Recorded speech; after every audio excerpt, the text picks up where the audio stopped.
ഒരു ഓട്ടോറിക്ഷയ്ക്ക് വേണ്ടി ഓണൊക്കെ അടിച്ച്.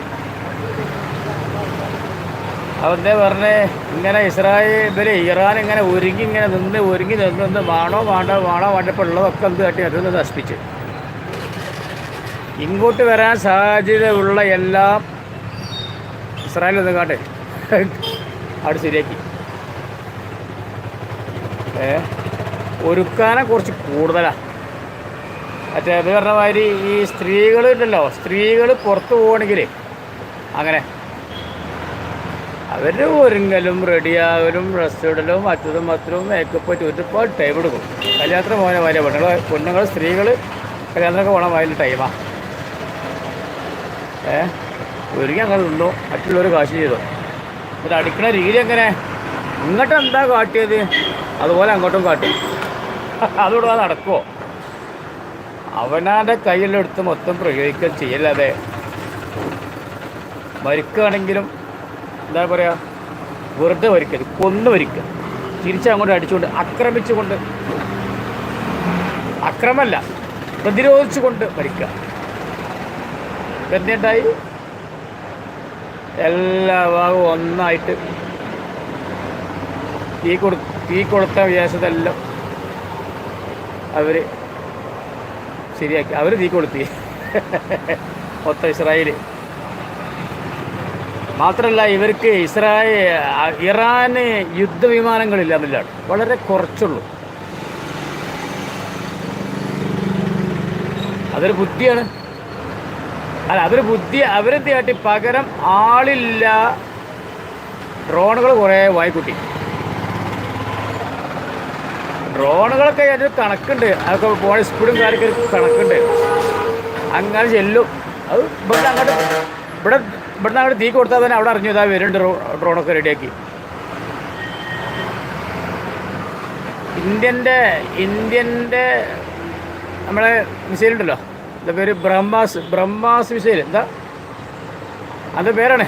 ഏതായാലും ആ മിസൈലിന് സൂപ്പർസോണിക്കിൻ്റെ വേഗതയാണ് അതൊക്കെ വേണ്ടത്. അതായത് 2 മിനിറ്റ് 1.5 മിനിറ്റ് 3 മിനിറ്റോടൊക്കെ പാകിസ്ഥാൻ്റെ കുറേ അടി പോയി കണ്ടേ തകർത്തിട്ട് പോയി, അവിടെ തകർക്കും. അതുപോലുള്ള ആളുകളൊക്കെ വേണം. അപ്പോൾ ഇസ്രായേലിൻ്റെ കയ്യിലെ ഫ്ലൈറ്റുകൾ അങ്ങനത്തെ ഓരോ ഫ്ലൈറ്റുകളാണ്, സൂപ്പർസോണിക് വലിയ ഫ്ലൈറ്റുകൾ, യുദ്ധവിമാനങ്ങളാണ്. അതൊന്നും ചെയ്യാൻ കഴിയില്ല. ഇപ്പോൾ ഇറാൻ്റെ വ്യോമ മേഖല ഇസ്രായേലിൻ്റെ കയ്യിലെന്നാണ് പറഞ്ഞത്. അപ്പോൾ കുറച്ച് ഫ്ലൈറ്റുകളൊക്കെ വേണം കുറച്ച്.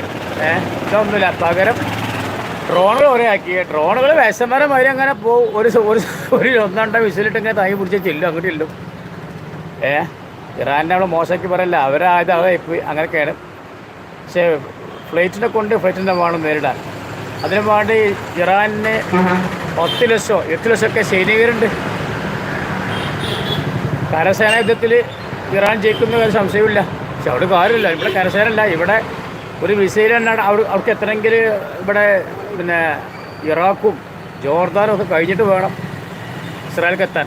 അപ്പോൾ ഒരു കരമാർഗം യുദ്ധം അവിടെ വരുന്നില്ല. ആ ബുദ്ധി ഇസ്രായേൽ കണ്ടു. അവരെന്ത് കാട്ടി, വ്യോമ മാർഗത്തിൽ കൂടെ അവരാക്രമിക്കാൻ കഴിയുള്ളൂ. അവർക്ക് സൈന്യങ്ങളൊക്കെ കുറവാണ് ഇസ്രായേലിന്. അവരെ ഫുള്ളെല്ലാ കാശിനും അവരെന്ത് കാട്ടി, നല്ല യുദ്ധവിമാനങ്ങൾ കുറേ വാങ്ങി. യുദ്ധവിമാനങ്ങൾ ഇഷ്ടം പോലെ ഉണ്ടായത് കൊണ്ട് അവരിഷ്ടം പോലെ അവരുടെ ആകെ കെട്ട് ഈ ടെഹ്റാൻ അങ്ങോട്ട് കെട്ട് എന്താ പറയുക, ചാമ്പലായി കൊടുക്കണം. ഇറാനെ കണ്ടുക്കാനേ കഴിയുള്ളൂ. കുറഞ്ഞ ഫ്ലൈറ്റേ ആവുള്ളൂ. ഒരു ഫ്ലൈറ്റ് പോലും പിന്നെ ഇറാൻ്റെത് പൊന്തിയതായിട്ട് ഇവരല്ല. ഇറാന് ഞങ്ങളിപ്പോൾ കാട്ടും ഇങ്ങനെ പറയുന്നല്ലാതെ ചെയ്തില്ല. ചെയ്യാൻ ഒരുങ്ങിയപ്പോത്തനോ ഇസ്രായേൽ തങ്ങളൊക്കെ തകർച്ച ചെയ്തു. എന്നാലും ഇസ്രായേലിൽ കുറച്ചൊക്കെ ഒരു അടി കിട്ടിയിട്ടുണ്ട്. അത് പോരാ. ഇപ്പം നമ്മൾ ഒരു ഫൈറ്റിങ്ങൊക്കെ നടക്കുമ്പം 2 കൂട്ടറുമായിട്ട് നമ്മൾ ഒരു പ്രശ്നമൊക്കെ ഉണ്ടാകുമ്പം, ഇപ്പോൾ ഇന്ത്യ എന്താ കാട്ടിയത്, ഇപ്പോൾ കഴിഞ്ഞ് നമ്മൾ ഇന്ത്യ എന്താ കാട്ടിയത്, പാകിസ്ഥാനായിട്ട് ഇങ്ങനെ തുടങ്ങിയപ്പോൾ തന്നെ ഇന്ത്യ ആകെ പോയി തമ്പർത്തില്ലേ ഇട്ടടിക്കന്നെ. അതാണ് ബുദ്ധി. മുൻകൂർ വെച്ച് ചെയ്യല്ലോ ചെയ്യാം.